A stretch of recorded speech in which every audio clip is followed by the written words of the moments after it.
Hello and welcome to this super raucous party that we are having right now. I actually don't have a kazoo, and I told you guys all to bring kazoos. Then I realized that I won't be able to hear you kazooing, so just kazoo, and then let me know that you kazooed. That would be dandy. Oh man, so how's everybody doing? Yeah? Oh man, that's gravy. And then I screwed this up anyway because I set the stream up to be on the webcam instead of the stream. So congratulations on launch day. Thank you. How you doing? So I don't even have like the stuff to where I could like switch the screen and show you different stuff. So that's okay.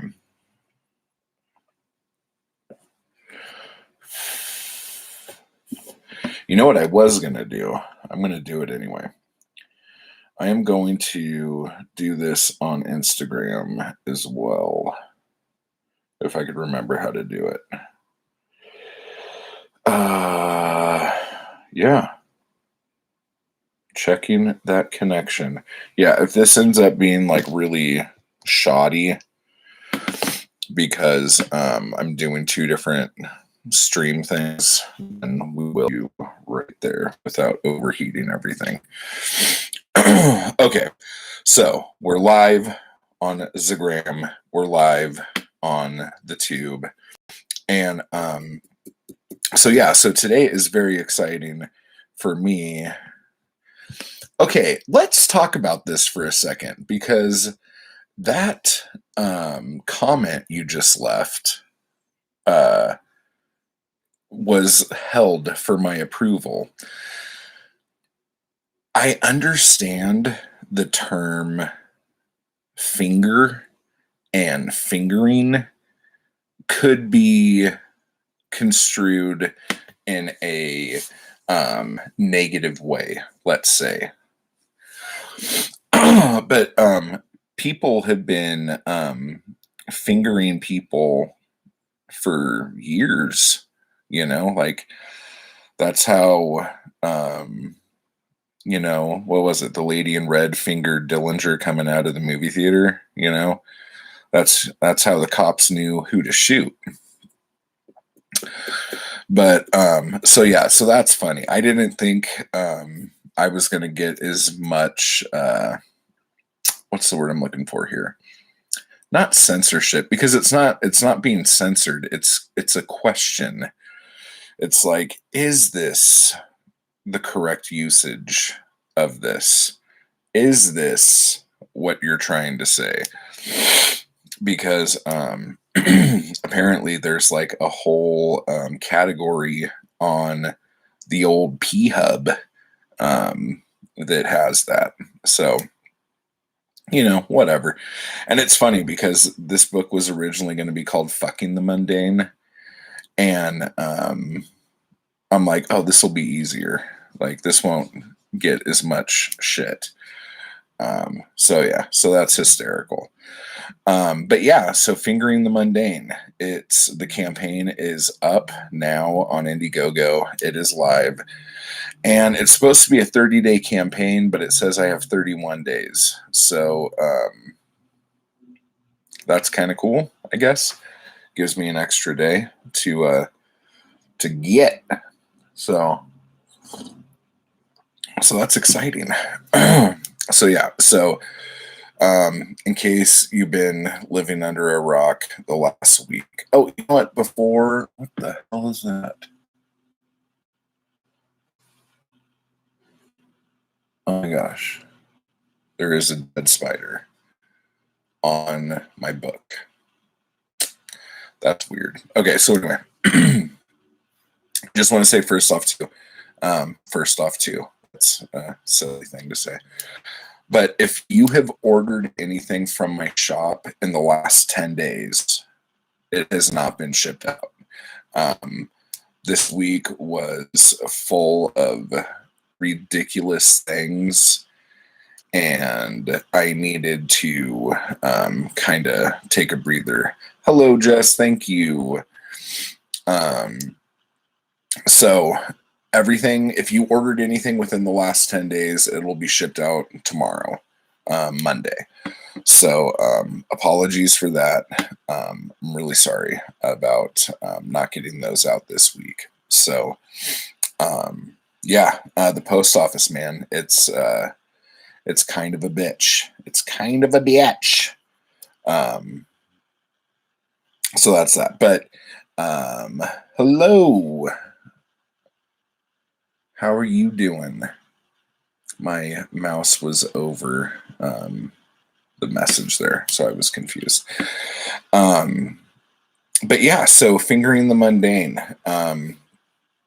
It is 5 chapbooks. It's actually 6 chapbooks in a bind up.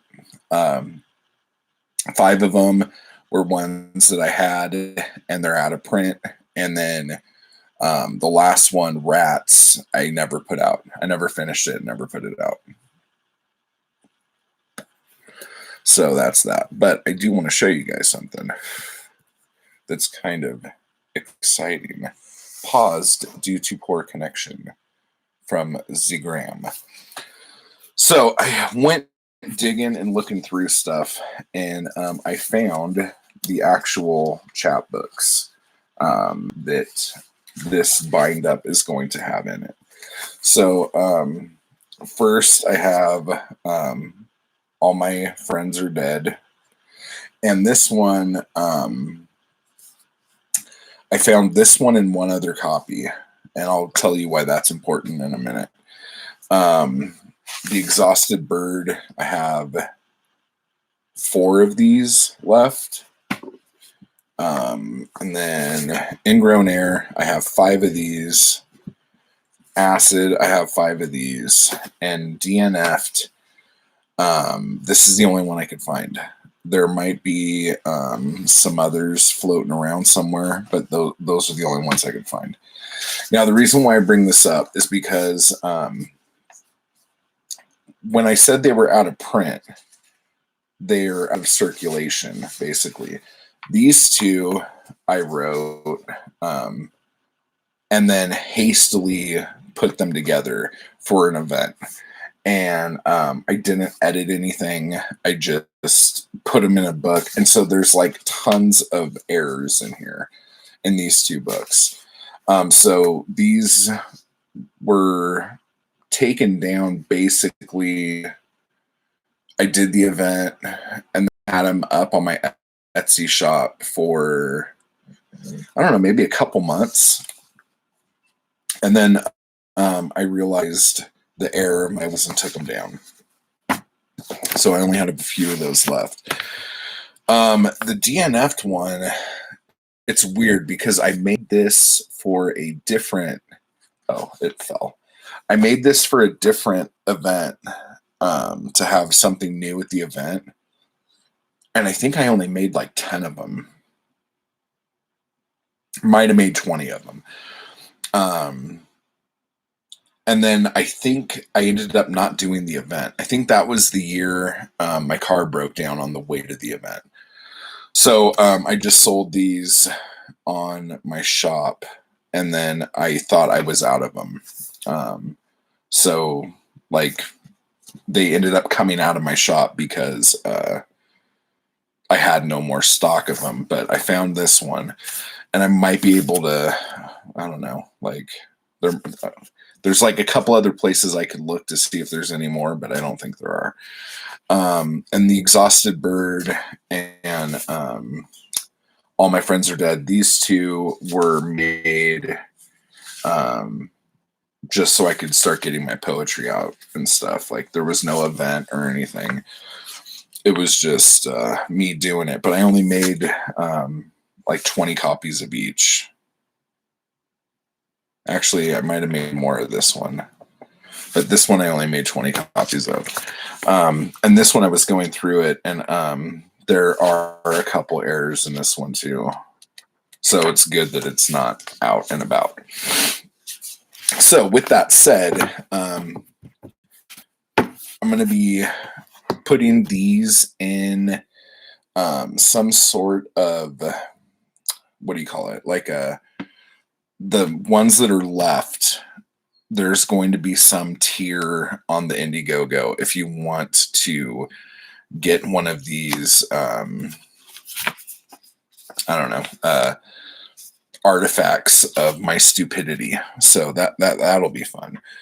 Also, I haven't put it up or anything like that, but my next actual chapbook, One Night, this is a book of 20 poems I wrote in one night. And this was supposed to be my August chapbook release, but what I think I'm going to do, there's only 50 of these. I think I'm going to save these for the Indiegogo campaign. So the only way you could get this is through the Indiegogo.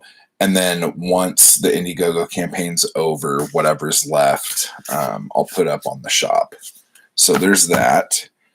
And then finally, the broadside, An Empty Case of Whippets.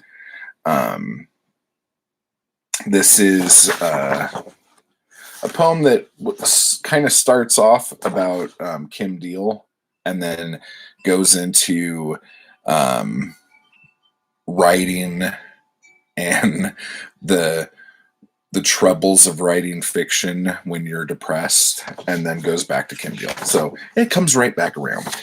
But so there's only 25 of these, and one of them I'm going to, oh, hello.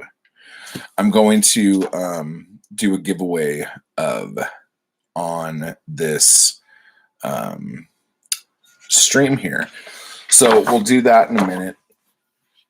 And I might do some giveaways of some of these horrific, unedited chapbooks while we are waiting. So what I'm going to do is go over to the Indiegogo right now and look at all the tiers and kind of talk to you about it, so you can see what is what. Okay. So let's see here. So yeah, the first tier is just an ebook copy of the Fingering the So get that almost immediately once the campaign's done. The broadside, you get the ebook and the broadside of An Empty Case, which is in Fingering the Mundane. The paperback, you get everything from above and the paperback. Now, the paperback bundle, you will get the Fingering, the End of Everything, ebooks of each as well. And then the audiobook version. Now, the audiobook version, and I have to come up with a better way to do this, because last time I did one of these and I did the audiobook, I was having a problem getting the audiobook to people. And I guess I could just do like a Dropbox thing if that's the best way to do it. So if it is, let me know. If you come up with a better way of doing it.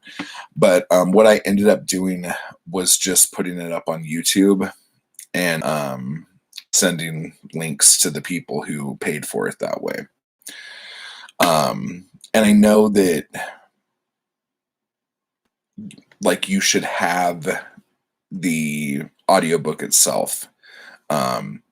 So if you guys have any ideas of good ways to do that, let me know, and I'll figure it out, because the version that I did, it was such a huge like file. It was like a beefy fucker. So that is the deal with the audiobooks. The audiobook bundle is, again, I will figure out a way to get those files to you, but it would be The End of Everything and Fingering the Mundane audiobook. And then the chapbook plus, you get, I think you get everything that I had up here so far, but you'll get all the chapbooks that I have out right now, with the asterisks being while supplies last, because these are all limited edition. So and so we have like Pharmaphoenix Rises,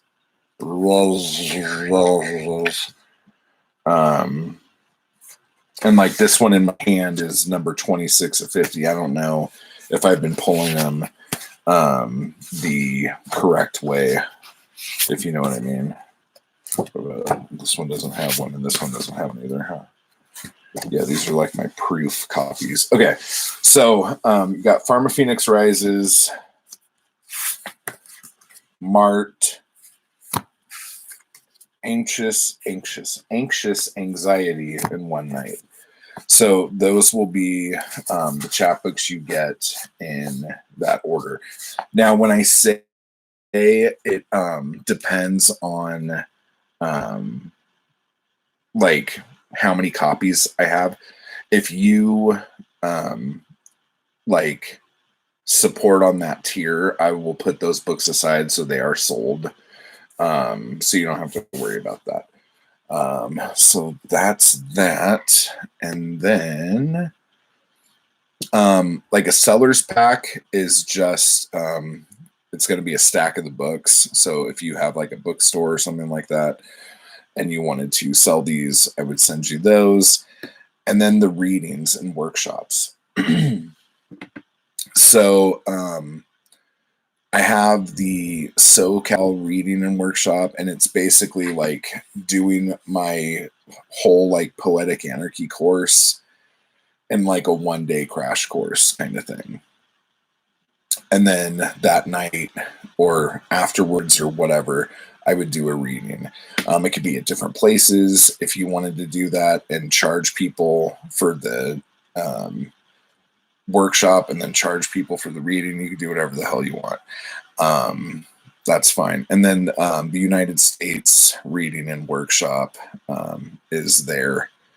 And it's basically just covering travel, really, for at least the US one for sure.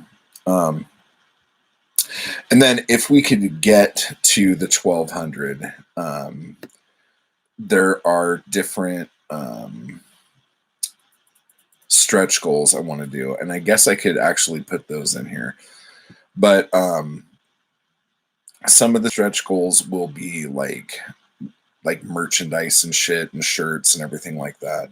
And then if you guys have any ideas of what would be like super cool stretch goals, let me know what your ideas for that would be too. My other thought would be for these things is if you are a Patreon member of my Patreon and you sign up for any of these things, I'll send you one of these to go with it.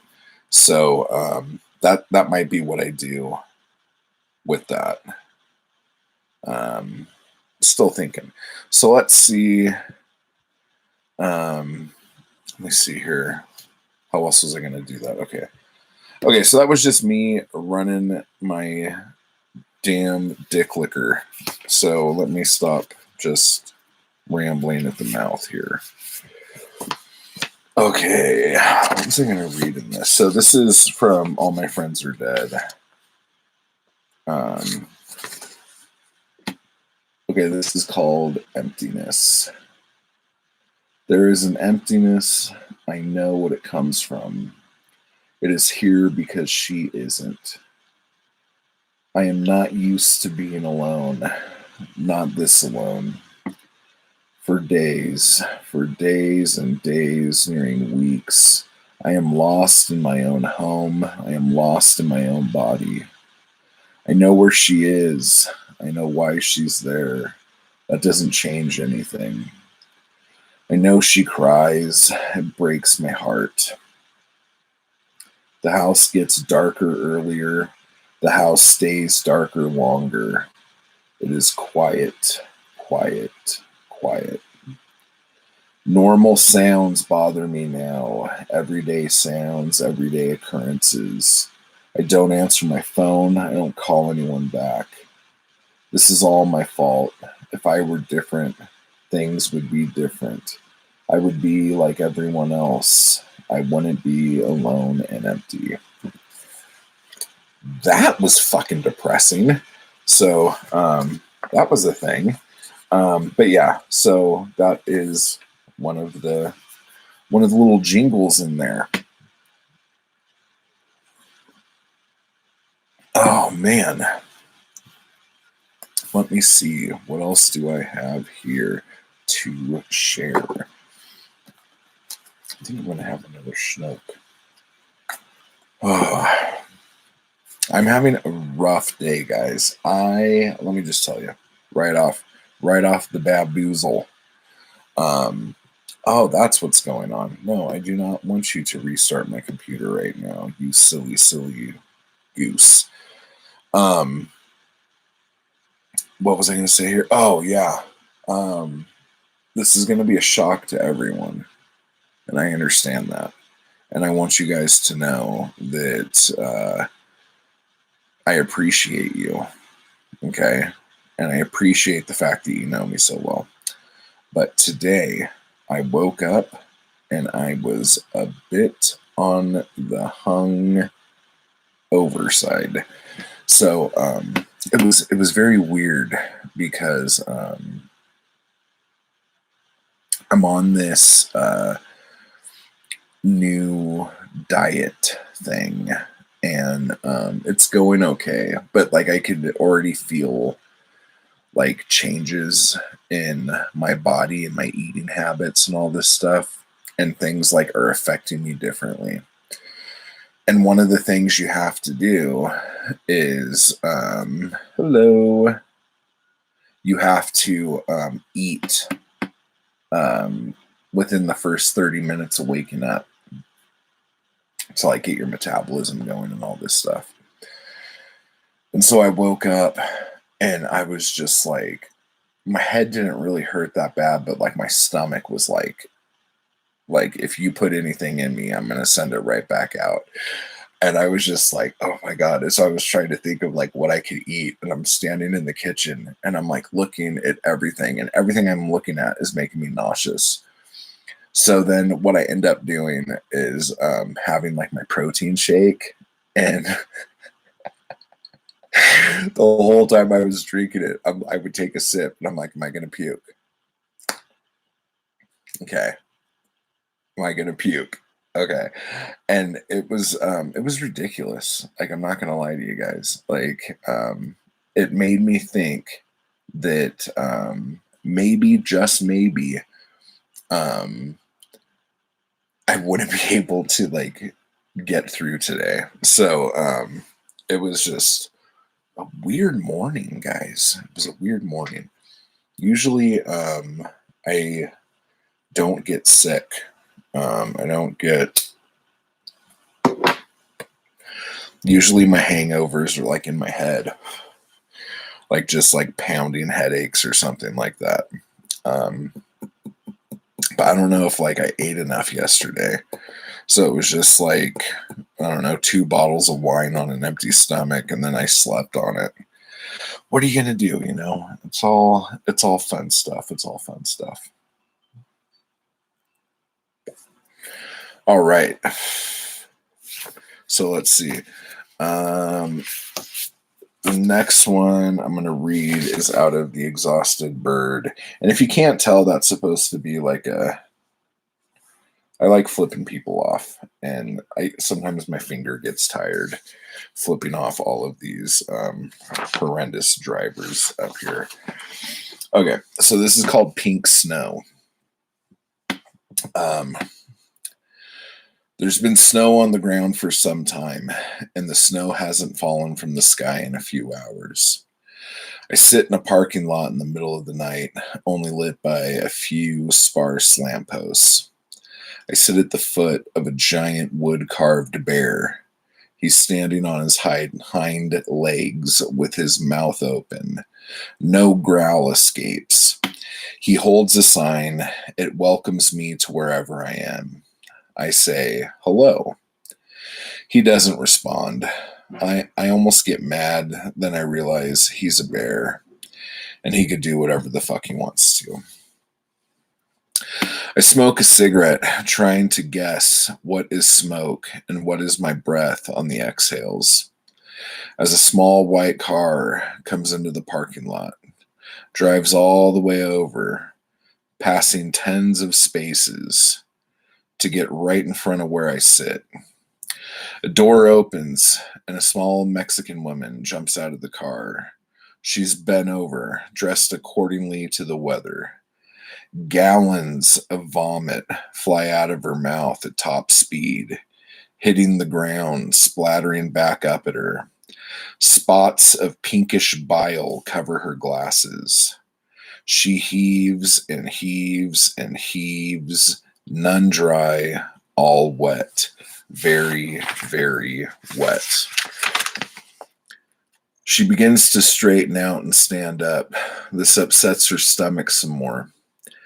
Back down she goes, screaming, having her screams choked out by the onslaught of thick, pink, chunky vomit. Steam pours out of the hole in the snow where the vomit has landed. She finally stands up. Blood starts running down her nose and onto her lip. The blood keeps coming. Finally, 5 people jump out of the small car and hand her napkins. She puts her head back with the napkins, blood all down her coat, the snow at her feet turning red.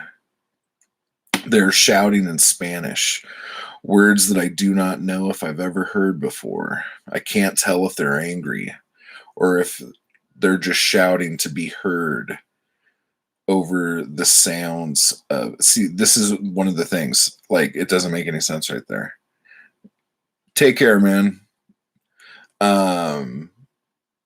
Oh shit, that was Ron. Yeah, take care, Ron. Yeah. They finally get her pushed into the car and drive away, passing tens of spaces and leaving me alone in the parking lot in the middle of the night, smoking a cigarette, trying to guess what is smoke and what is breath when I exhale. So, that's a fun one. Let me see.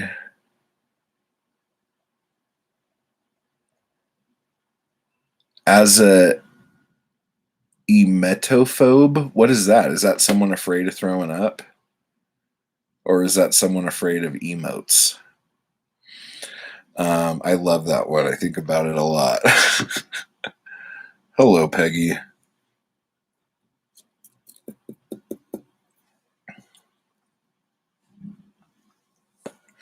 Yeah, it's weird how like, I'm sure this happens to everybody, and I wonder if it is a subconscious thing that other people do. Afraid of vomit. Yeah. Dude, you have no idea. Like, you're in this giant empty parking lot, and you come into the parking lot, and you could stop anywhere. But it's like you see a person, and you're like, oh, I should go park next to that person.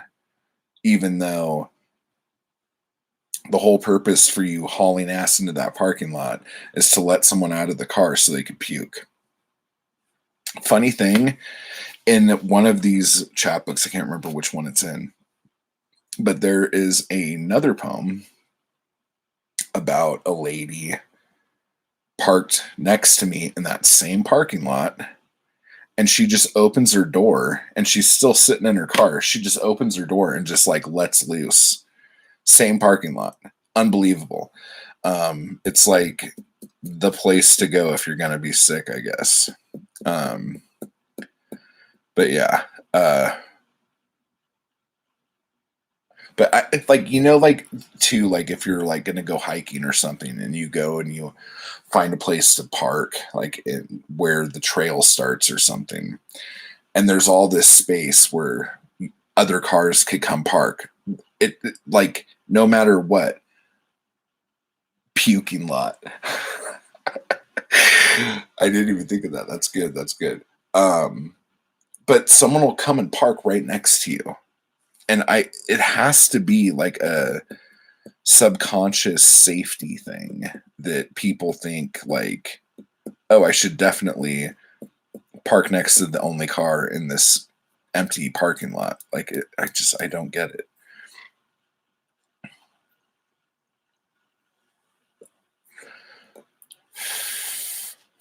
So weird. Okay.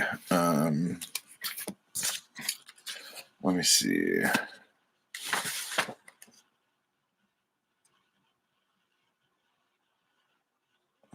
I think I will read one out of this one. This one only has, 4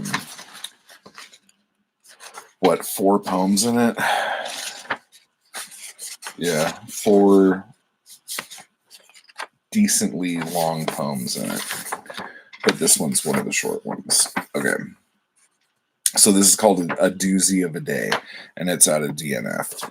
The landlord came over this morning, illegally, of course. They needed to put in a fire extinguisher. The dogs barked. My mother called many times. I didn't answer. Then my sister called to find out why I didn't answer any of my mom's calls. I called my mom. She needed me to buy Christmas presents for her on Amazon.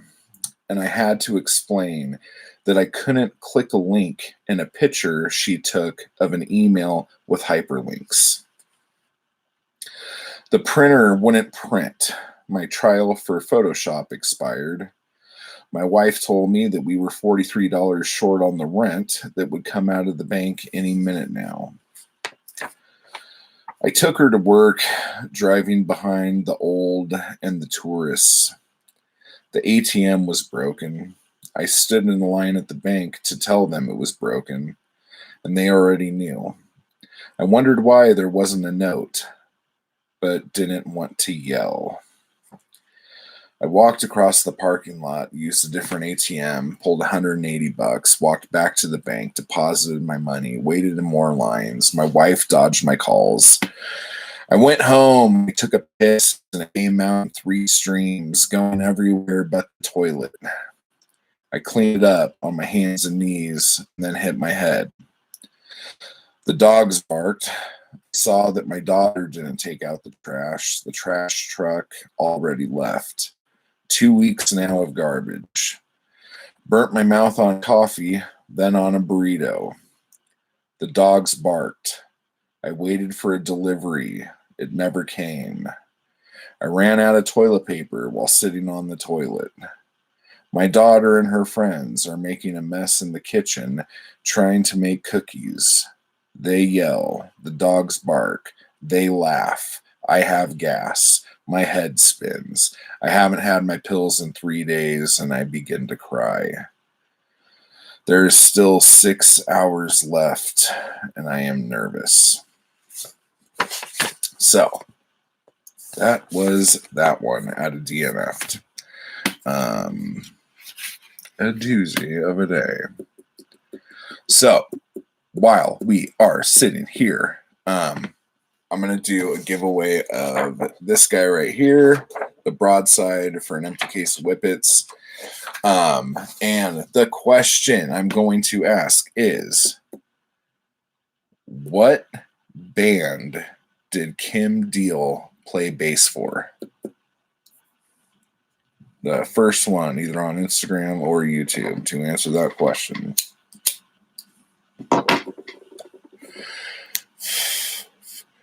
Now, while everyone's Googling, now she was the singer and guitar player in the Breeders, but before she was in the Breeders, she played bass for a band that probably was a little more popular than the Breeders. I don't like them better, but yeah, the breeders is not the answer.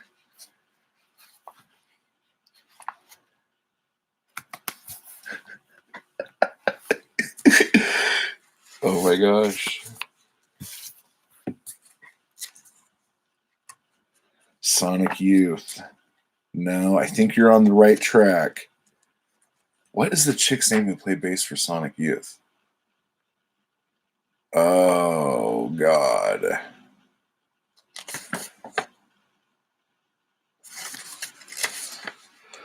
Oh, I can't remember what her name is.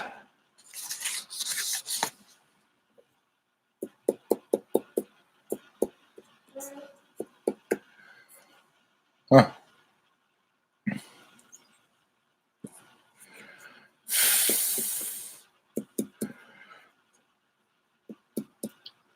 Hey, it's the Flippin' Pixies. Hey.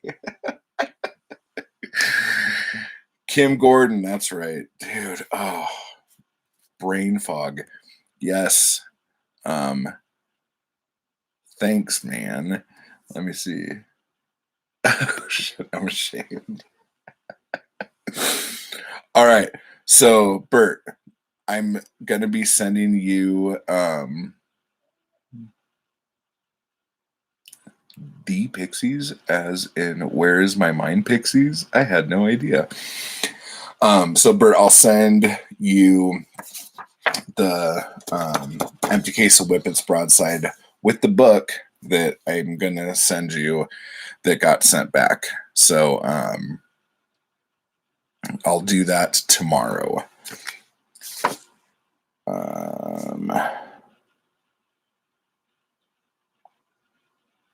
Am I going to read that? I guess I will. Nice. So, this one is out of Ingrown Air. Let me see if I'm going to have a hard time with the horrible edits in here. So this is called Memories Like the Fly. I think I already said that. The snow falls like piss the morning after sex.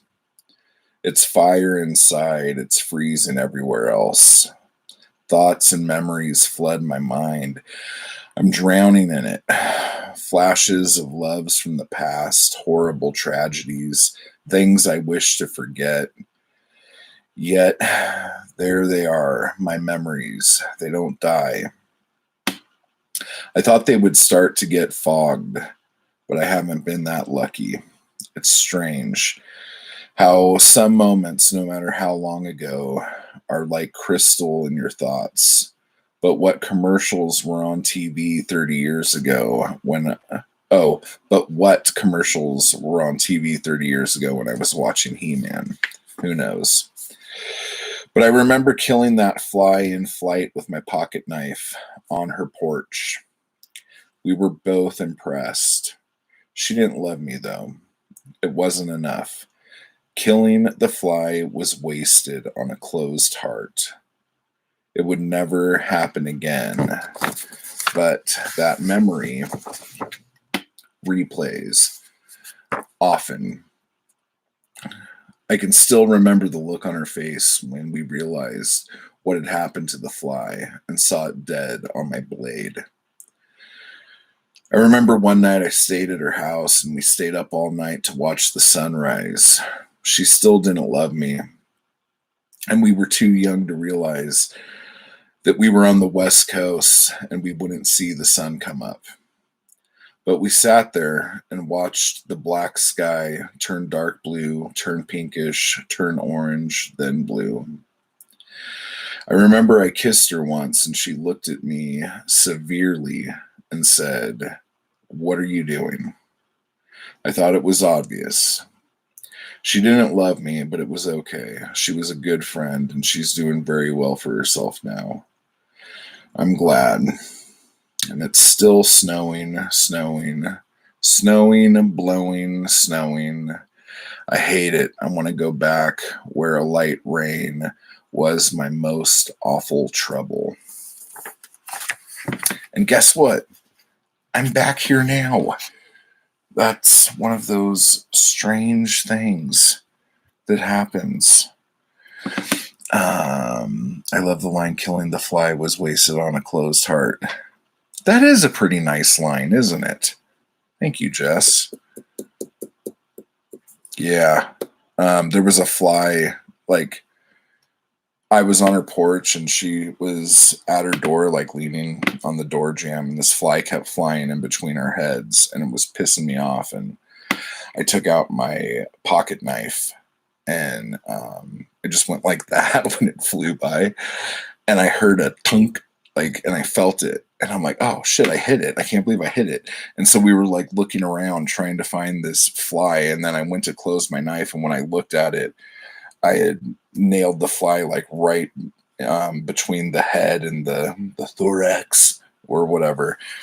And it was stuck on my knife. And I thought that was really cool. And she thought it was really cool, but it wasn't cool enough. Shocking. Swinging a knife at a woman doesn't make her fall in love with you guys. Just heads up.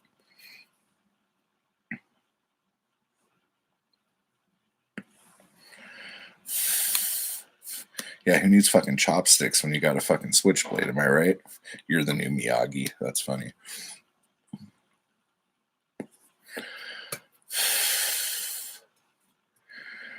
But anyway. Yeah, so but yeah, thoughts are weird. Memories are weird. The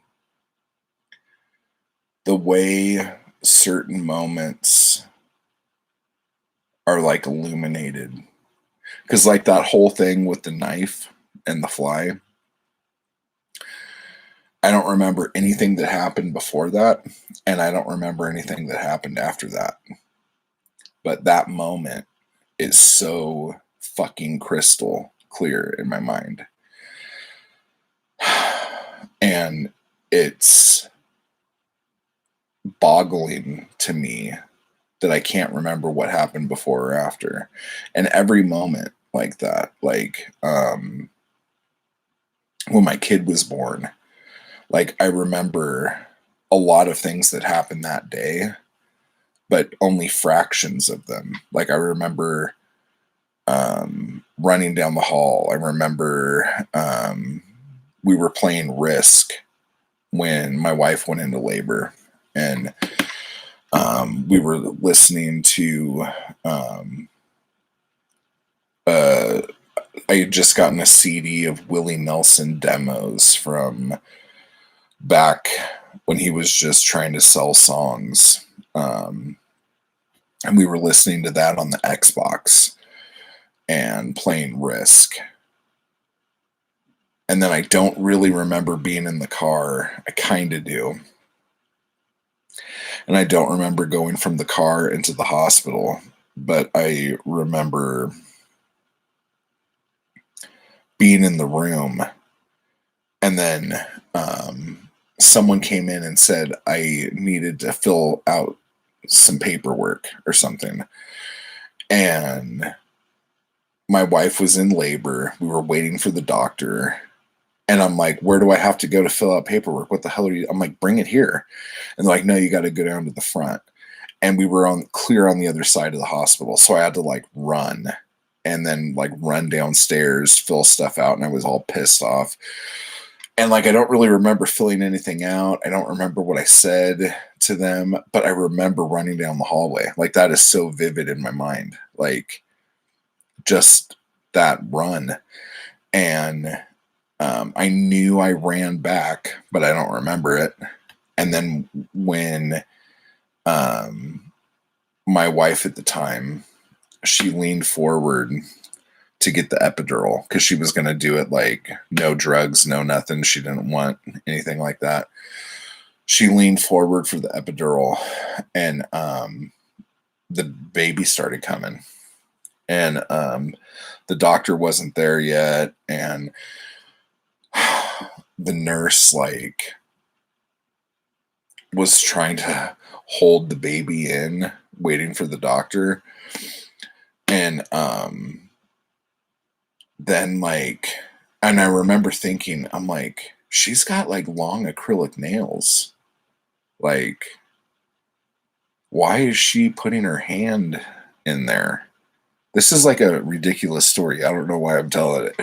But then when I saw the top of Shaylee's head come out, she'd kill me. I was talking about this. I just remember going like holy shit, like there's a kid coming out. Um and it like blew my mind, and I guess I turned white, but I didn't like feel faint or anything like that.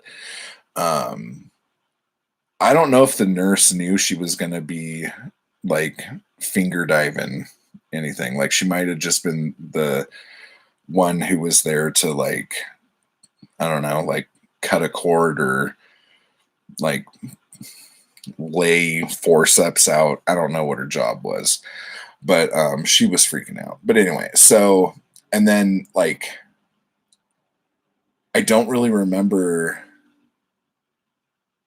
the birth, but the next like memory I have is like when we were over away from the table or away from the bed, and Shaylee was on this thing, and the doctors were like finger typing them.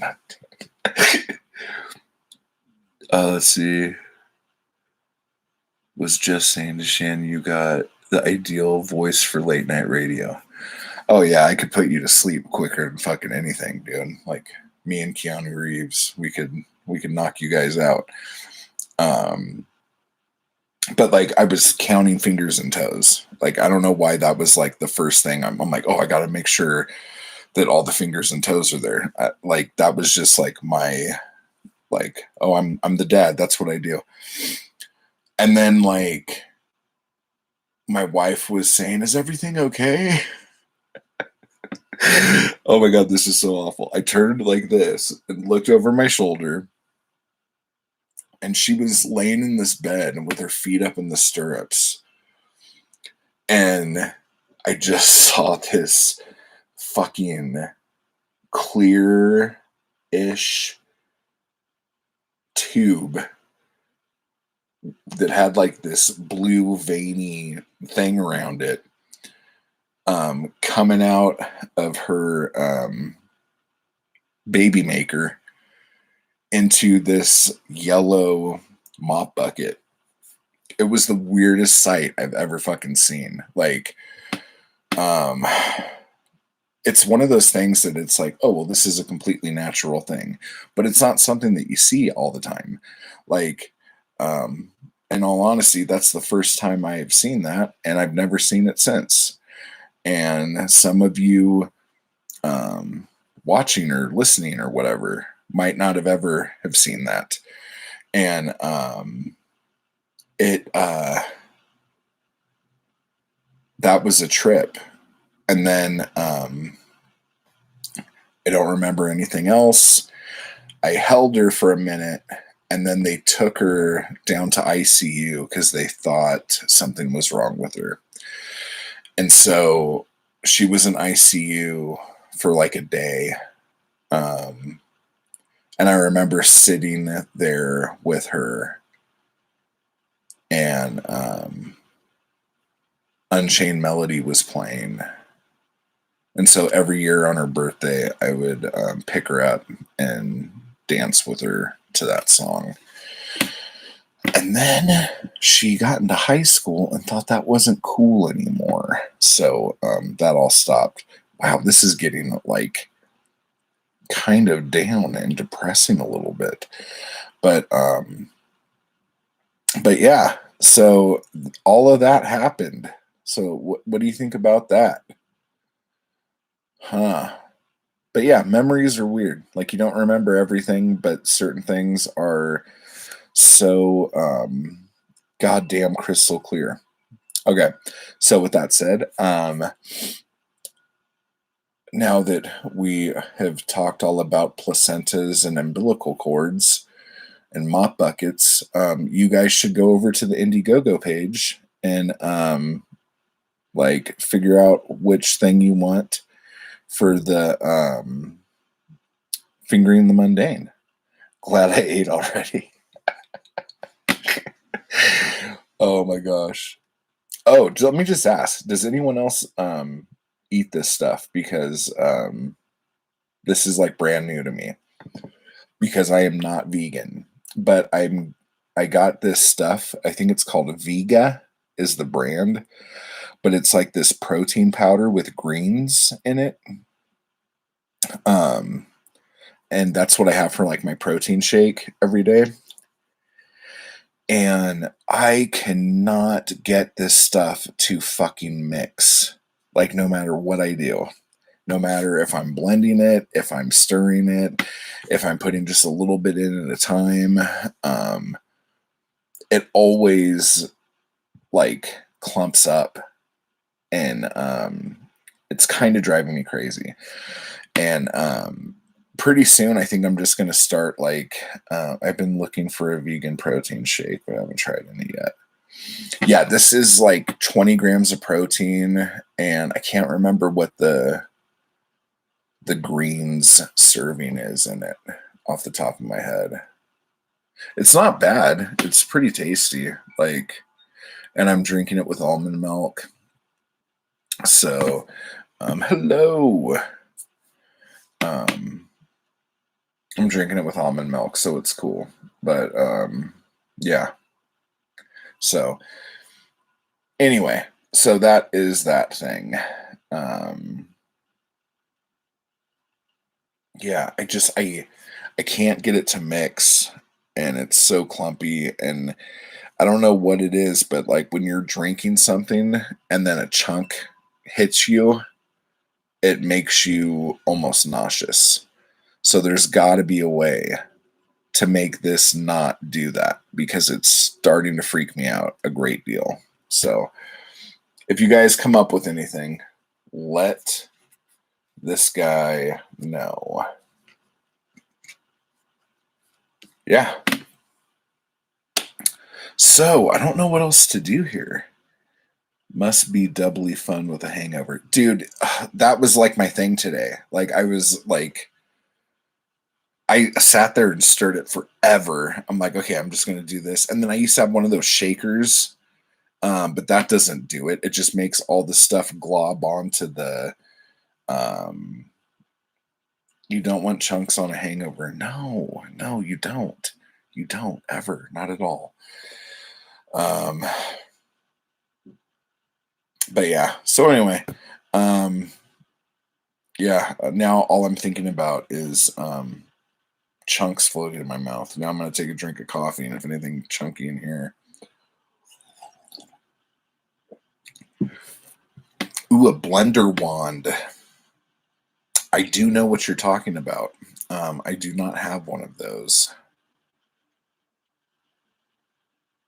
Let me see if I could pick one of those up. A blender wand. I don't know how they do it, like Juice Stop or whatever the fuck, Jamba Juice or whatever, because like we have a blender and I put the stuff in and it blends around or whatever. Yeah, you would think I could just like cut the chunks like when they fly through the air in front of me.